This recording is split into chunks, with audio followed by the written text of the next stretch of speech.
Good morning students, मैं मनीषा कुमारी और आप सभी का मेरे यूट्यूब चैनल में बहुत स्वागत है। मैं आप लोगों के साथ आधारित फसल पद्धतियां डिस्कस कर रही थी। उसमें आज नया टॉपिक डिस्कस करेंगे, कटाई। ठीक है, उसमें हम लोग सबसे पहले जान लेंगे कि कटाई की परिभाषा क्या होती है, यानी कि कटाई किसे कहते हैं। आज का हमारा टॉपिक है कटाई।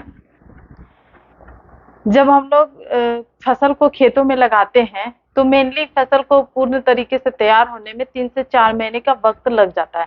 यानी कि फसल को खेत में डालने से लेकर के वहां खेत से निकालने तक की जो टाइम है, उस प्रक्रिया है, वो उस सारे चीजों को करने में 3 से 4 महीने का वक्त लग जाता है।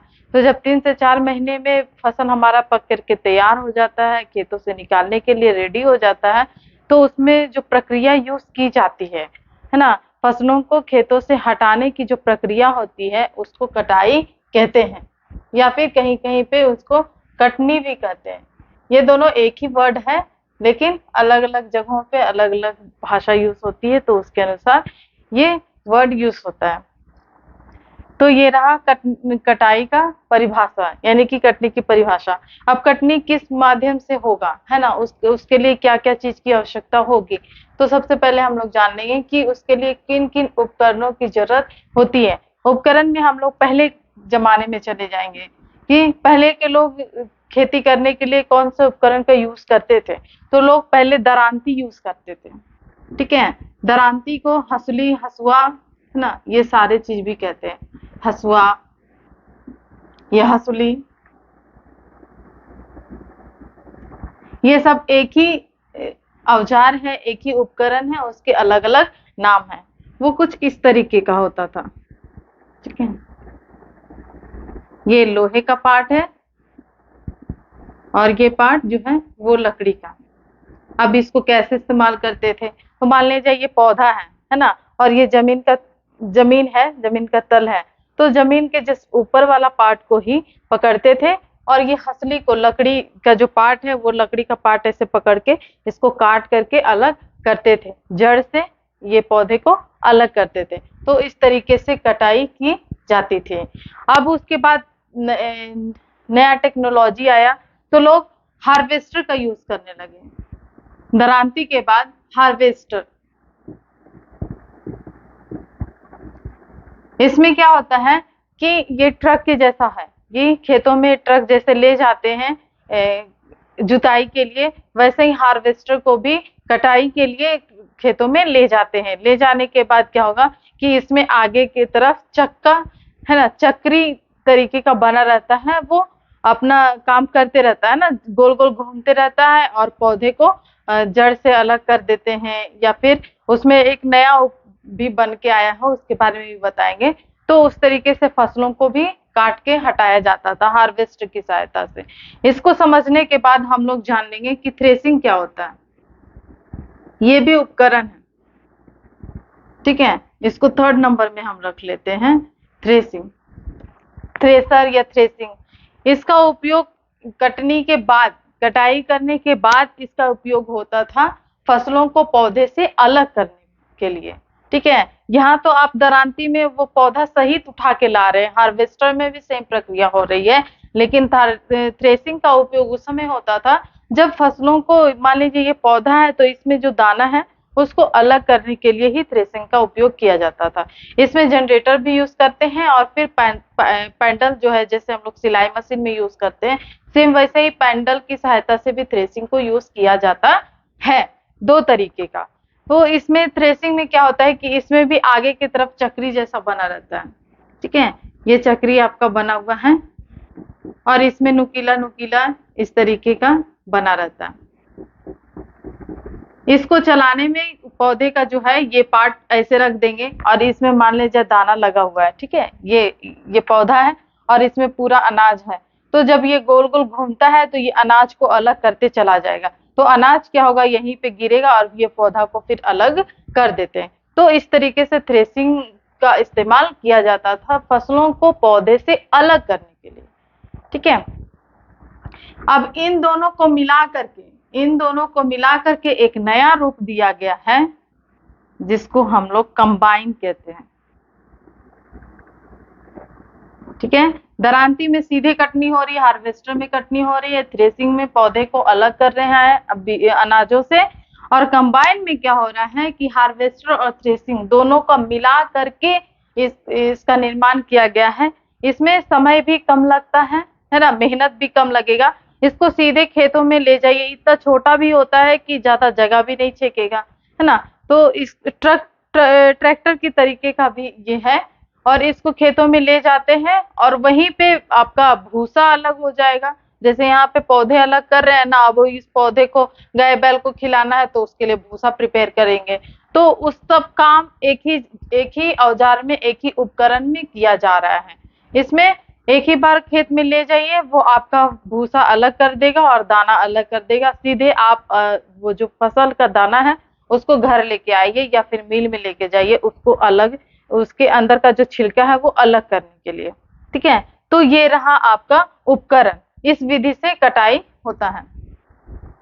उसके बाद हम लोग जान लेंगे कि हम लोग फसल को तो काट करके लेके आए, लेकिन उसमें अनाजों में बहुत सारे भूसे भी बने रहते हैं, है ना।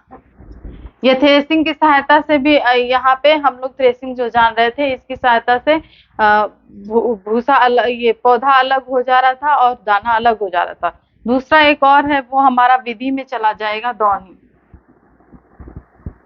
इसमें क्या हो रहा है कि जो इसके लिए, दौनी के लिए पशुओं की सहायता ली जाती है। दौनी के लिए जो यहाँ पे पशु होंगे तभी दौनी हो सकती है। इसमें क्या होगा कि फसलों को आप खलिहान में लेके आ गए हैं, है ना। खलिहान में एक बड़ा सा खंभा डाल दिए और उसी में जो भी हम लोग गाय पाल रहे हैं या फिर बैल, जो भी पशु को का इस्तेमाल कर रहे हैं जो वहां पे मौजूद है, उसको इस खंबे की सहायता से बांध देते हैं।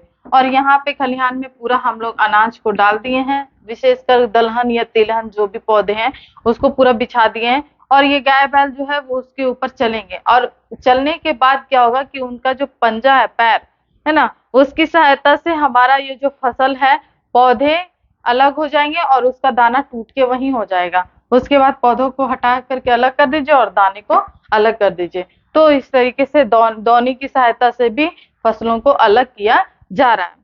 उसके बाद है हमारा ओसाई। यहाँ पे तो हम लोग अलग कर दिए हैं दाना को, अब उसमें तो भूसा बचा हुआ है, तो भूसा के लिए हम लोग मिल में लेके गए हैं।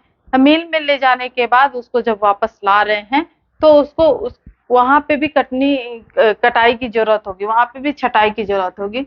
तो उसके लिए हम लोग ओसाई विधि का उपयोग कर रहे हैं। ओसाई विधि में हमारा सूप इस्तेमाल किया जाता है। जैसे दौनी में हमारा गाय बैल यूज हो रहा है, ओसाई में हमारा सूप इस्तेमाल कर रहे हैं। सूप में क्या करते हैं कि सारा दाने को, जो फसल है उसको, अनाज को उठाएं, है ना। और हवा बह रही है, जिस तरीके से तरफ से हवा बहती है, उसी, मान लीजिए इधर से हवा बह रही है तो इधर ही इस तरीके से सूप से गिराते हैं। तो उससे क्या होगा कि हवा चलने के दौरान यहाँ जो अनाज है वो भारी होने की वजह से वहीं पे गिरते चला जाएगा, और वो जो भूसा है वो हल्का होता है, इसलिए हवा की सहायता से थोड़ा सा दूर जा करके गिरता है। तो इस तरीके से हमारा अनाज जो है अलग हो गया, और अनाज का जो छिलका है, भूसा है, वो अलग हो जाता है ओसाई की सहायता से। दूसरा भी है कि हम फटक करके भी अलग करते हैं। ठीक है। दूसरा विधि है फटकना। फटकने में भी सूप का इस्तेमाल करते हैं कि ऐसे सूप में उठाए और फटक फटक के अलग कर दिए। तो इस सहायता से भी हमारा फसल को जो है वो भूसे से अलग हो जाता है। उसके बाद है हमारा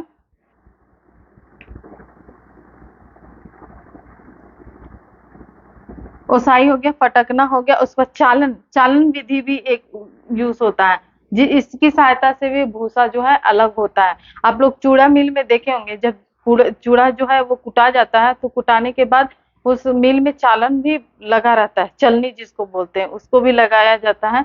और चूड़ा को उसमें डाल देते हैं और वो चाल करके पूरी तरीके से साफ करके आपको दे देते हैं। तो इस सहायता से भी हमारा जो फसल है वो भूसे से अलग हो पाता है। तो ये रहा विधि। उसके बाद हम जानेंगे कटाई पर्व। हम लोग को पता ही है कि हमारा देश जो है वो विविधताओं का देश है ना। अलग अलग जगहों पे अलग अलग तरीके का फसल उपजाता है, अलग अलग मौसम में उपजाया जाता है। तो जब भी वो फसल हमें प्राप्त होता है तो उस खुशी में हमारे भारतीय लोग क्या करते हैं, कटाई पर्व को मनाते हैं। तो हम लोग जान लेंगे कि कहाँ कहाँ पे कौन कौन से पर्व को मनाया जाता है। जैसे हम पहला है मकर संक्रांति। ये हमारे उत्तर भारत में मनाया जाता है। ये भी जब हम फसल प्राप्त होता है उस खुशी में मनाते हैं। दूसरा है पोंगल, ये दक्षिण भारत में मनाते हैं इस पर्व को। फिर है बिहू, ये हमारा असम में मनाया जाता है। फिर नबन्या, ये 3 राज्यों में मनाते हैं, पश्चिम बंगाल,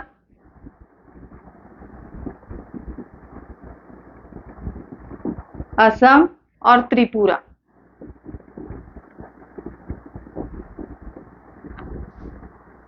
फिर है नया खानी,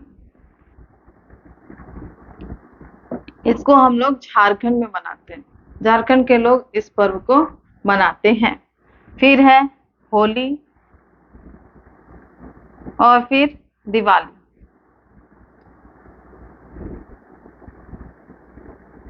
ये दोनों पर्व को करीब करीब पूरे भारत में मनाया जाता है।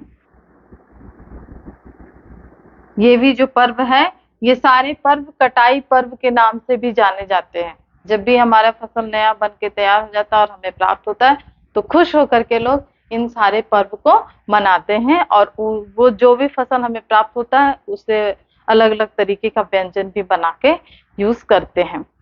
तो ये हमारा कटाई टॉपिक हो गया। अगर मेरा वीडियो आप लोगों को बहुत पसंद आता है, मेरा जो भी समझाने का तरीका आप लोगों को समझ में आती है, तो प्लीज मेरे वीडियो को लाइक, शेयर और सब्सक्राइब जरूर करें।